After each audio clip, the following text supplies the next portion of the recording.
On va parler délai de paiement dans les marchés publics avec mon invité Julien Moiroux, associé chez Simons Simons. Julien Moiroux, bonjour. Bonjour Arnaud.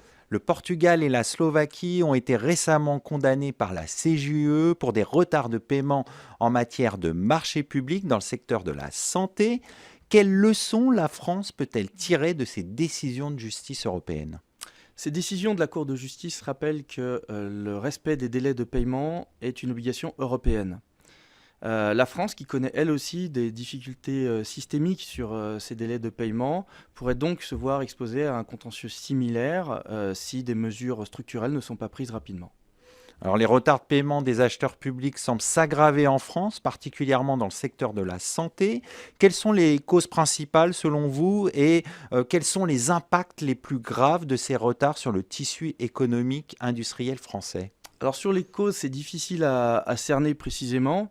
Peut-être que la Cour des comptes pourrait d'ailleurs se saisir du sujet pour mener une enquête, mais on peut penser qu'il y a trois causes majeures. Un sous-dimensionnement des budgets, notamment dans les hôpitaux publics français, des lourdeurs administratives internes, et puis l'absence de sanctions effectives en cas de non-respect des délais de paiement. Parce qu'on voit qu'il existe des intérêts moratoires dont le taux est élevé dans les marchés publics en France, mais ça ne vient pas éliminer ces retards de paiement. J'ajoute une quatrième cause qui est plus ponctuelle, mais que j'ai rencontrée dans mes dossiers, c'est les désorganisations qui résultent de cyberattaques, dont certains hôpitaux publics français ont pu être victimes ces dernières années, ou des collectivités territoriales. Et ces désorganisations qui résultent de cyberattaques entraînent des retards de paiement en bout de chaîne qui impactent les fournisseurs. Et sur les impacts les plus graves sur le tissu industriel Or, ces français? impacts, ils sont d'abord sur la trésorerie des PME. Ça va fragiliser la trésorerie des PME et par suite freiner l'innovation, puisque leur trésorerie étant impactée, elles vont avoir une capacité d'investissement moindre. Et enfin, on peut penser que ça conduira à des défaillances de certains acteurs dans des secteurs clés comme la santé. Ça pourrait aussi avoir des impacts beaucoup plus larges que simplement la trésorerie des entreprises. On pense aux patients notamment. Bien sûr. Alors, en droit des marchés publics, il n'est pas possible pour les entreprises de suspendre l'exécution de leurs obligations en cas de retard de paiement. Dans ce contexte, comment les entreprises peuvent-elles se protéger? Alors, d'abord, effectivement, l'exception d'inexécution n'est pas permise dans les marchés publics. En tout cas, c'est un sujet qui fait débat. Donc, pour mieux se protéger, les entreprises devraient, lorsque c'est possible, favoriser la négociation contractuelle pour essayer d'insérer des modalités de paiement plus contraignantes pour les acheteurs, avec des pénalités supplémentaires en cas de non-respect des délais. Mais en aval, ce qui est important pour les entreprises, c'est de documenter systématiquement les livraisons, les travaux qu'elles réalisent pour l'administration, avec les bons de commande qu'elles ont reçus, les bons de livraison qui sont le résultat de la livraison, et puis la facture en bout de chaîne pour avoir toute la chaîne complète de paiement et pouvoir, si besoin, documenter en cas de litige Les futur. produire en justice pour faire évaluer après le préjudice, c'est ça? Le préjudice, mais surtout d'abord évaluer précisément le montant de la créance, qu'elle ne soit pas contestable de la part de l'acheteur public. Alors, en effet, le droit offre plein de leviers d'action en la matière. Quels sont les outils juridiques qui sont disponibles? Il y a des outils non contentieux et puis il y a des outils contentieux. Dans les outils non contentieux, il y a des outils contractuels. Demander une avance, c'est parfois de droit même dans les marchés publics. Donc il ne faut pas Faut pas hésiter hésiter. à la demander, hein, une avance sur les montants dus au titre du marché. Il y a des acomptes qui peuvent être versés par les acheteurs publics. Donc il y a certains outils comme ceux-ci qui peuvent être utilisés à bon escient par les entreprises.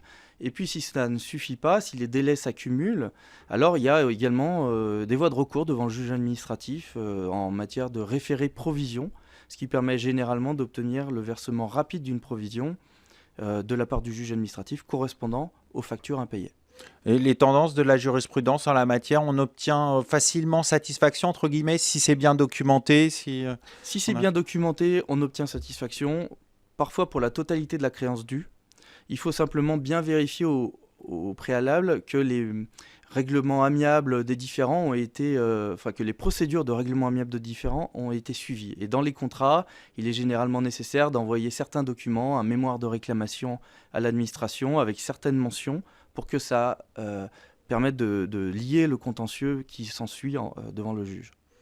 Alors, vous l'avez dit, le contexte n'est pas favorable, notamment dans le domaine de la santé, où la situation pourrait conduire à des catastrophes.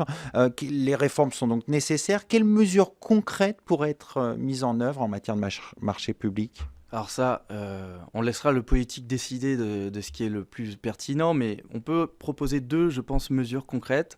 La première, c'est de dématérialiser totalement le paiement, généraliser la dématérialisation du paiement en miroir de la facturation qui est déjà dématérialisée dans les marchés publics. J'avais en 2017 publié une étude sur l'utilisation de la blockchain à cet effet, qui permettrait d'automatiser les paiements dans les marchés publics si les conditions sont remplies. Et les sécuriser aussi. Et sécurisé. Donc finalement, ce serait bénéfique pour tous les acteurs du secteur. Et puis la deuxième mesure concrète qu'on peut imaginer, c'est que l'État français pourrait décider de conditionner des aides budgétaires aux collectivités et aux établissements publics au respect des délais de paiement. Est-ce qu'il n'y a pas aussi des recommandations à faire au pouvoir public pour soutenir les entreprises qui répondent au marché public? Il y a déjà beaucoup de mesures mises en place par le gouvernement pour favoriser l'aide aux PME. Ça a été le cas pendant le Covid, hein, et après le Covid, justement, quand il y a eu une forte inflation qui a nécessité que des mesures soient prises pour les entreprises. Mais on peut imaginer que l'État pourrait mettre en place un fonds d'avance pour les entreprises qui sont titulaires de marchés publics et qui pourraient ainsi bénéficier de paiements d'avance en plus de celles qui sont prévues par le contrat, dès lors qu'elles peuvent justifier de prestations réalisées. Pour terminer, comment vous voyez l'évolution des délais de paiement en matière de marché public? Ils devront nécessairement être réduits parce que sinon, comme on l'a dit en introduction, la France s'expose à une possible action en manquement par la Commission européenne. Mais au-delà de ça, je pense que l'État doit intervenir pour sécuriser budgétairement, je pense aux établissements publics de santé notamment, qui sont assez fragilisés en ce moment, afin de réduire ces délais sensiblement. Parce qu'aujourd'hui, moi, je vois dans mes dossiers des délais de 200, 300, voire plus, 300 jours, voire plus, ce qui est considérable par rapport à un délai de paiement qui, normalement, est fixé à 50 jours. Oui, et puis ça met les entreprises dans de graves difficultés. Pour terminer, est-ce qu'il y a des voisins européens dont on pourrait s'inspirer, qui auraient des délais plus courts? Aucune idée. Vous n'avez pas d'idée sur cette question? Bon, on va terminer là-dessus. Merci pour votre éclairage. Julien Moiroux, je rappelle que vous êtes associé au sein du cabinet Simmons & Simmons. Merci. C'est le moment de conclure cette émission. Merci pour votre fidélité. Restez curieux et informés. À très bientôt sur Be Smart for Change.